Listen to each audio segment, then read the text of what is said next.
Welcome, everyone, to our Industrial Advisors podcast. We are very excited to have Mr. Tom Ziglar with us today. He is one of the most influential business leaders in the country. Tom has had the rare privilege of spending his entire life surrounded by world-class leaders, innovators, and motivators. Family dinner for Tom included the presence of the world's top motivator, his father, Zig Ziglar. And as a result, Tom's experience and information is absolutely unparalleled. So very, very excited to have Tom as the CEO of the Ziglar Inc. Tom carries the Ziglar philosophy, which I absolutely love. This quote: "You can have everything in life you want if you will just help enough other people get what they want." I think that's fantastic. Tom's book, Choose to Win, was published and released in March of 2019. And expands the Ziglar branding and philosophy to include the secret to winning at life is one good choice at a time. Tom speaks around the world to billion-dollar companies, small business owners, and prestigious academic institutions, including Harvard and Cambridge. The Ziglar brand today is more relevant than it's ever been. Ziglar has exceeded 5 million likes on Facebook, and The Ziglar Show has become one of the top-ranked business podcasts. In 2020, Tom conducted over 300 webinars and podcasts and launched the Ziglar coaching system, licensing and equipping over 150 coaches to teach the Choose to Win and See You at the Top programs. Tom, you are a busy man. It's awesome to have you. Welcome to our podcast. Thank you so much, Bill. Glad to be here, Matt. Glad to just be a part of what you guys do. So I appreciate it, and I'm grateful. Well, thank you, Tom. I've been so excited after reaching out for you that you were willing to jump on our show. I just want to tell the listeners a brief story of how we ended up with you on the show. Personally, this just means so much. Thank you again for coming. This dates me way back to when I was 22 and first in sales. I joined a huge boot camp with about 1,000 people that went down to Arizona that were in multiple sales of all types of industries, kind of top-notch salespeople from around the country. And your dad, of course, was one of the keynote speakers there. It was a Tom Hopkins sales mastery seminar. And I ended up winning the competition and got invited the second night to Tom's house, which Zig was there, and got to have dinner with him, which was just unbelievable. And I'll never forget that, Zig told me, hey, if you ever want to get a hold of somebody, write them a handwritten letter. And he goes, more than often than not, no matter how big they are, they will respond.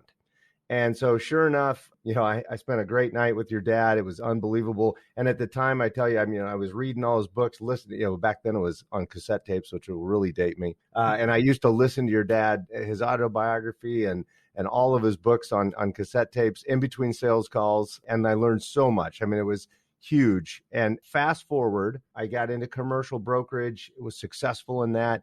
And this was back, I want to say, somewhere around 2008 or 9 or something like that.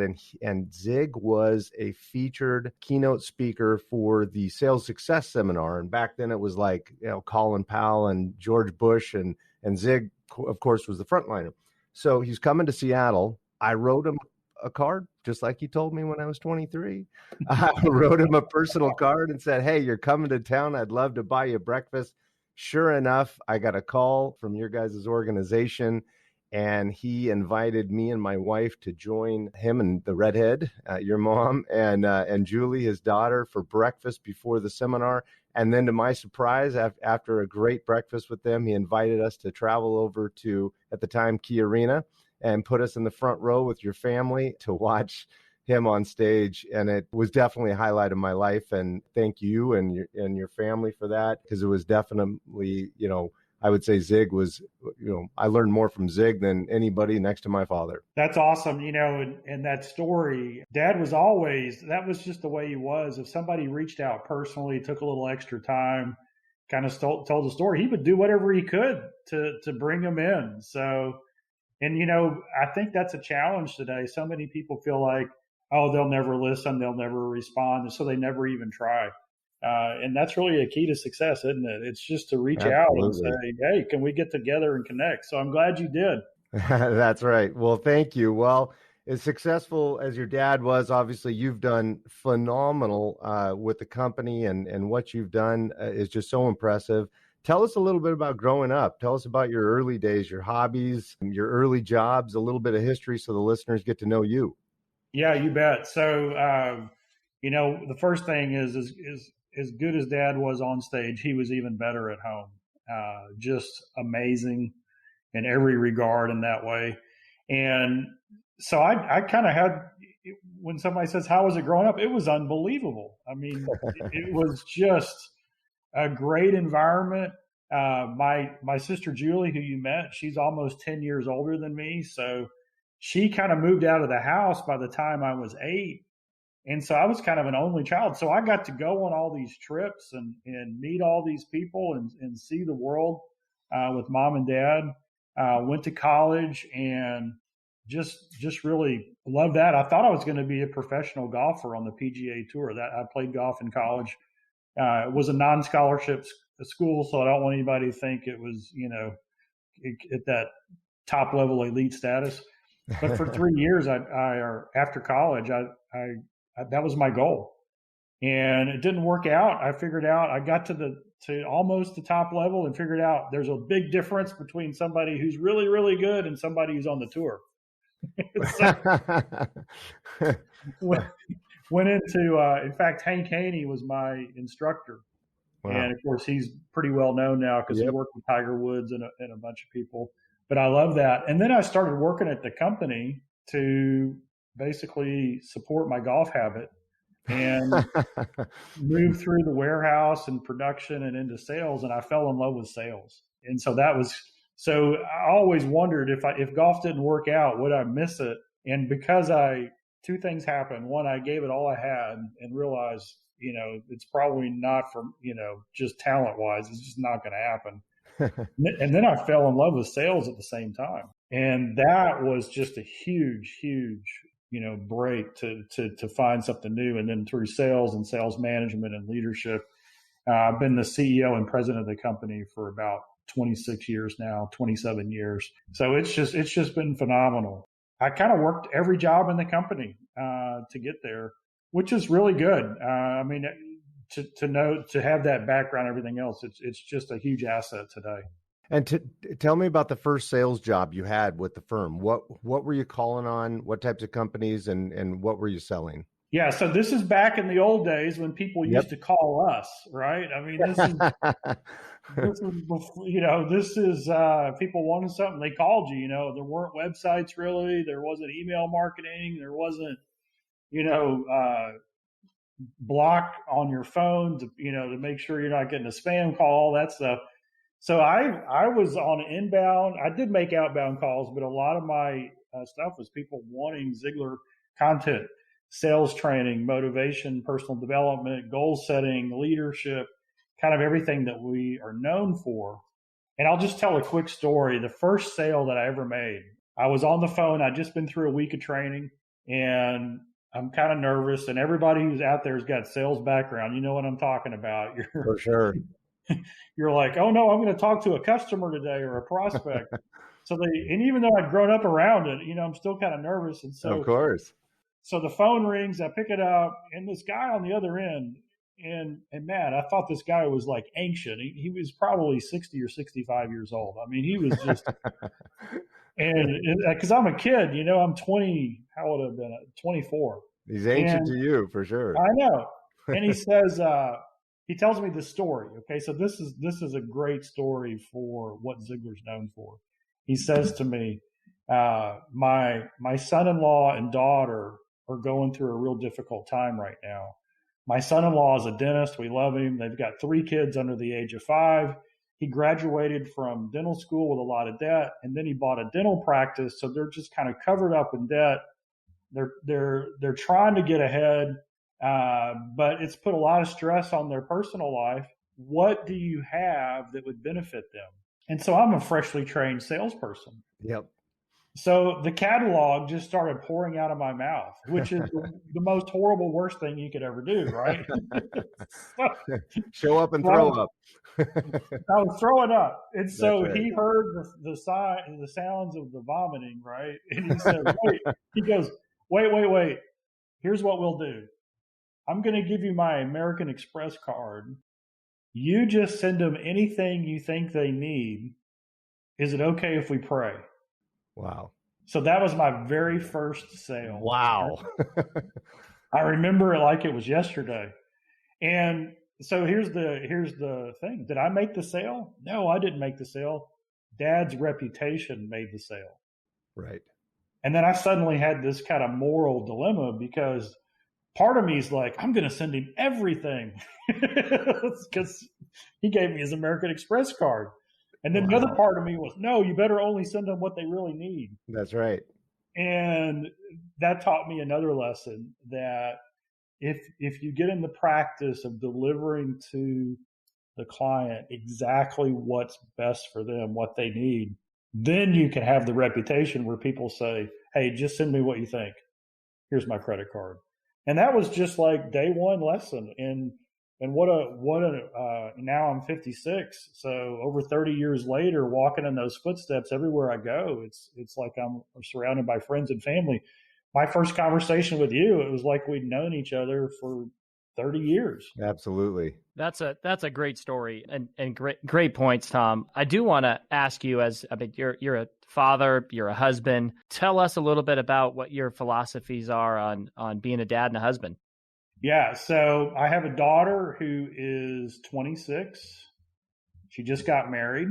Her husband's name, our son-in-law's name is Zach. And so, all dads kind of think this. If you have a daughter, you're like, okay, so the hairy-legged boy is going to come in and you want him to ask permission. And so you have all of the questions lined out, right? I mean, that's what you want.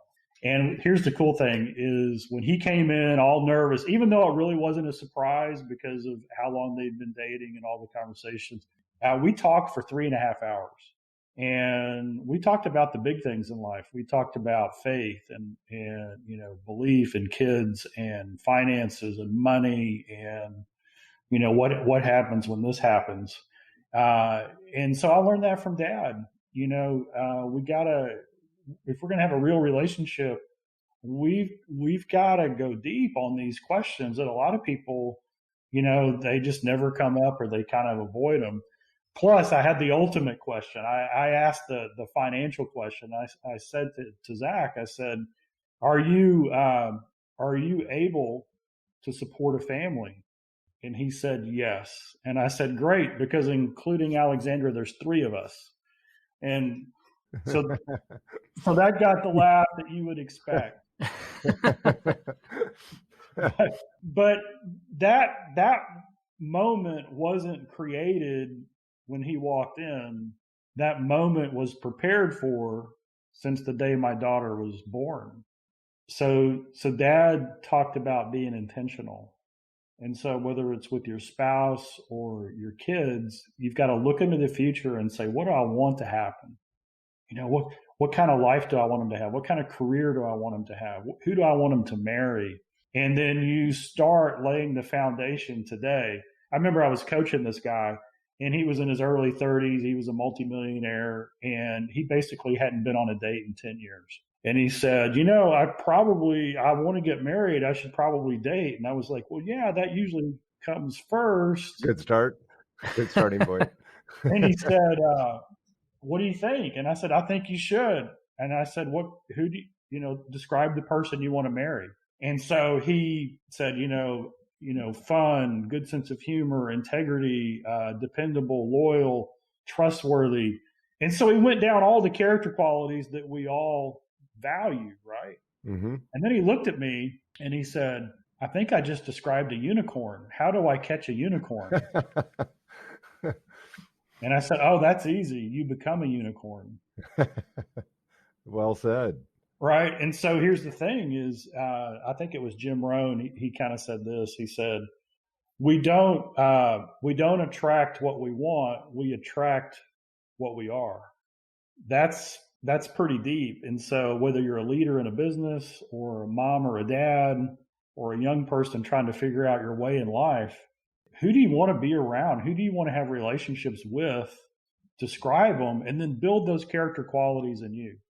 And that was a foundational message that mom and dad taught us. So that works in marriage, that works with kids. And that's just a fantastic rule of thumb. The other thing that I'll say about dad is he never put pressure on us to be a speaker, go into sales. He said two things. He said, whatever you do, I'll support it 100%. If you do it with 100% integrity and 100% effort. Phenomenal. And so you got to go all in.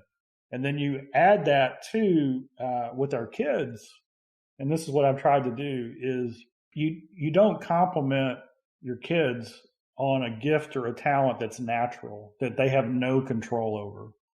So when you say, oh, you're so smart, that's not good, right? Because if something's hard, they're going to think, oh, I must not be smart. So what you do is you compliment them on their character, their discipline, how hard they work. Oh, I'm so proud of you for the effort you did. God, just keep that up. If you keep working that way, it's going to turn out, right? And so that was another lesson I learned from Dad that we practiced. And so in today's world, let's translate that to the business world. We're in this huge, huge challenge right now. We've come through the pandemic. I read where over 90% of people are looking to change jobs. Wow. I mean, that's kind of crazy. Almost 3 million moms aren't going to go back to work, right? Because they figured out this thing that there's such a thing as life, and maybe a little bit less money and a lot more flexibility with those I love is going to matter. People are working remotely, and the jobs report came out today. We're at an all-time high for job openings. So if you're a top performer, wow, this is the greatest time in history to be a top performer. And so how do we make sense of all that? Well, it comes down to, if we have a results-oriented mindset, then we're going to be looking for a job, because I'm only as good as my last performance. If I'm working for an organization that's growth-oriented, hey, wow, there's so much change out there, and the more change, the better it is for us, because our team grows and adapts faster than everybody else. Wow, you're gonna have a whole different view on life. So just like our kids, don't compliment them on the smarts they have. Compliment them on the energy and effort and creativity and collaboration and the growth. Same with our team. We got to compliment them on how they stick to problem solving and innovating and creating, rather than a fixed skill set that is going to be irrelevant as technology and other things come along. That's right. I want to stay on the topic of innovation, right? A lot of companies had to change and adapt during COVID and during the pandemic. I'm curious how you guys as a company, and how you led your company through the pandemic, and what you guys did to innovate and stay ahead of the competition. Yeah. So first off, I had a pity party. So I think I'm normal. The shutdown notice came. I remember, I think I have an ESPN app, and it said that the NBA season's been put on hold, right? That was like, oh, wow, this is real. Not that I'm a basketball fan, but it just came across my phone. And I said, wait a second, I'm a speaker and a trainer. I go out to all these businesses. What am I going to do? And I had the pity party. And the next day I got 5 calls from clients canceling me as a speaker. And I thought, what did I do wrong? Jeez. Well, they weren't canceling me. It was the pandemic. Right. And then I had to switch. Okay. So this is a mindset. I said, am I in the speaking and training business, or am I in the life-changing business? Speaking and training is what I do. Life-changing is my mission. And so we just pivoted straight to online. We'd already created an online coaching program. I ramped up. There were some weeks where I did 20 or 30 webinars in the first 3 or 4 months of this. Everywhere I could, we would go out and do it. We had these classroom style training programs that we go into corporations and businesses and associations and teach. We took every one of those workbooks and digitized them and made them editable. We updated all of our leaders guides and PowerPoint so you could deliver them online. And in the process of that, we improved every single program along the way. So now we've got this multiplicative capacity and application of what was just singular before. And we're reaching people all over the world. I mean, I lost 5 speaking engagements the first day, and yet I talked to 10 times as many people as if it hadn't happened. So you tell me. So here's the big challenge in business today. The challenge is our mindset. If we believe that these changes have cratered our ability to do what we've always done, it doesn't matter if there's opportunity or not, you're not going to see it. But if you look at the disruption as really opportunity to solve even more problems than before, then everywhere you look, you can solve a problem. And one of my mentors, his name is Rabbi Daniel Lapin. He says, when you solve a problem, you're often rewarded with certificates of appreciation. We call that money. The more problems you solve, the more certificates of appreciation you get. Well said. Now, here's what's cool. So here's a spiritual kind of mic drop. He said this. He says that God is never happier with his people than when they're, or with his children, than when they're solving the problems of his other children. And so whatever industry you're in, whatever you do, if you solve problems, I believe the creator of the universe smiles every time you solve a problem for one of his children. And that's pretty cool. So when we see this massive disruption that's going on, it's really opportunity is what it is. That's right. Well, that's a powerful, well said lesson. Amazing. You know, I was going to ask you, but I think you've already answered it, to point out kind of how you've taken your father's legacy and added value to the company. But I don't need to ask that because you answered it. You know, you've done an amazing job. What I will ask you, Tom, is there's so many listeners, that mostly younger listeners, that didn't have the advantage that I had, that probably listened to the autobiography of your dad probably a dozen times in my car over the years. Maybe just briefly tell us about your father, you know, who he was and what he did and how he built his career. And maybe the most amazing thing about it is, at what age did he peak? There you go. So here's the 2-minute history. Dad was born in L.A., Lower Alabama. I love it. Moved to Yazoo City, Mississippi. That's right. His dad died when he was 5 in the heart of the Depression. Dad never did well in school. He started work when he was 6, selling peanuts on the corner. World War II was on, so he took night school to graduate early from high school. He went into the Navy when he was 17. Didn't see combat. The war ended. He gets married to Mom, the redhead, and gets his first sales job. And for 2.5 years, he didn't sell anything. Well, he did. He sold his car. He sold his furniture. You know, it was hard. And I'm telling everybody this because the poorest state maybe in the Union, in the United States, Mississippi during that time, had no money. Later in life, Dad said his family was the second poorest family in that poor community. Didn't do well in school, struggled in the first part of his sales career, and then a mentor, somebody in the company who Dad really respected, his name was P.C. Merrill, pulled Dad aside one day at a company meeting, put his hand on his shoulder and said, and looked him in the eye and said, "Zig, in all my years, I've never seen such a waste. But you could be a champion if you believed in yourself and went to work on a regular schedule." And that was the first time that anybody who Dad really respected for something he wanted to do told him he could be a champion. And so that was a turning point. That was the day he decided, what does it mean to believe in yourself? And so that year, he finished number 2 out of 7,000 salespeople. Amazing. Wow. In the previous 2.5 years, he was never ranked in the top 5,000. Wow.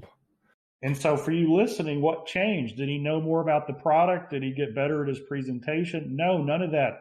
He believed in himself. Right. When you're in sales, when you're in leadership, the number one thing people are buying is you. And if you believe in yourself, that changes everything. And then the second part of that PC Merrill told him, go to work on a regular schedule. I mean, it's going to take work. It's going to take some hard work.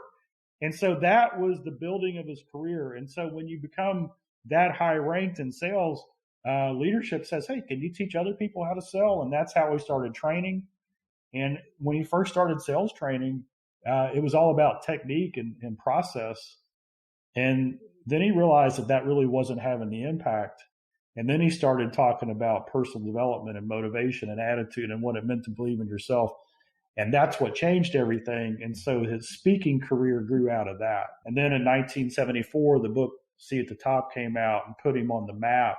That book has sold millions of copies. It's one of the iconic books in personal development. So if you're new and you want to start somewhere, that's the first book that he wrote, See at the Top. The last book that he wrote while he was still alive was Born to Win. Those are kind of the bookends. You can start with either one of those books. But most people, they love the books.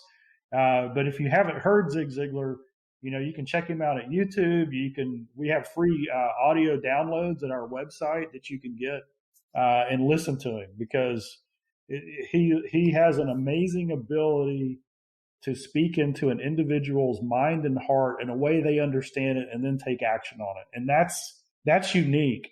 There's people I love and I love their message, but I very rarely take action on. Dad has that combination. And I don't know I know what it is, but it's hard to explain of how he inspires people to take action. Absolutely. It's funny, Tom, I coach a lot of teams. We have 4 kids, and I coach a lot of baseball teams and basketball teams and everything. And the one thing that I always tell the kids is you control 2 things. And what we want you guys to focus on is having a great attitude and giving great effort. And that is true in sports. That's true in life. That's true in work. And, you were speaking to that. And I so appreciate that. Tell us what's next for you. What kind of upcoming events, you've written books. Do you have a book coming up? Tell us a little bit about what the future looks like for you. Yeah. So a couple of things that are ongoing. We now have 400 certified Ziglar trainers around the world. And I think we just passed 300 Ziglar coaches. And so wow. This is the main thing that I'm involved with. So I like to go and speak, but what I really love to do is to equip others in, different businesses, different industries, different areas with our material so they can go and share it with others, either through coaching or through speaking. The new book that's coming out is going to be out, I think, just after the first of the year. It's called 10 Leadership Virtues for Disruptive Times, Coaching Your Team Through Challenge and Change.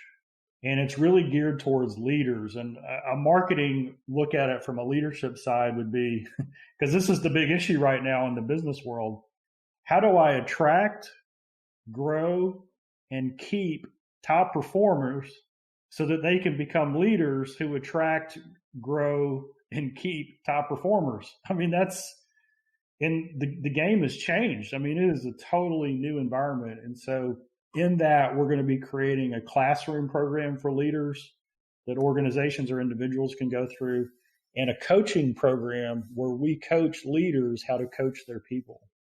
And that, I think, is just a huge need. One of the themes of the book is that the traditional top-down authoritative, do it because I said so, positional hierarchical leader is gone. On a camera, if I tell you what to do, you're going to get tired and you're going to go find somebody who leads you by asking you what's the best way to do it.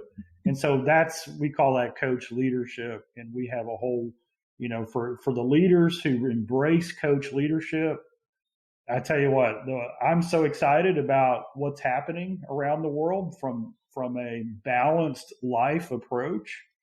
How cool is it that you can live a lot of positions? You can live where you want, you can work where you want, and you can solve problems all over the world. And most of the world wouldn't have thought of that was possible less than 2 years ago. Well, Tom, this has been very insightful. It's been a lot of fun for us. I know you and Matt have great history. I've appreciated learning more about some of your philosophies and strategies, not only in just the workplace, but also in life. Thank you for your time today. This has been outstanding, and really appreciate you taking the time to be on our podcast. And certainly we look forward to staying in touch with you as well. For sure. And Tom, why don't you just sign off by telling the listeners how they can find out more about the company, where they can go to do that? You bet. So 2 ways. First at Ziglar.com, Ziglar.com. we have some free gifts. You can get a Zig speech downloaded and listen to it right away if you want. That's pretty cool. And then if you have a question for me, just tell me in the subject line you heard me on this podcast, and just email tom@ziglar.com. So I'm one of these weird guys who gets email and answers them. I'm not sure if that's appropriate these days or not, but that's what I do. Yeah, what a joy to be here. Thank you so much. Well, thank you, Tom. And again, I just am thankful for you and your family, really thankful for the value that you've added to the legacy. It's incredible what you've been able to do with the company since your dad's passing. I wish you all the best, and so thankful that you're on our show today. Appreciate it. All right. Thank you so much. Thanks, Tom. Be blessed.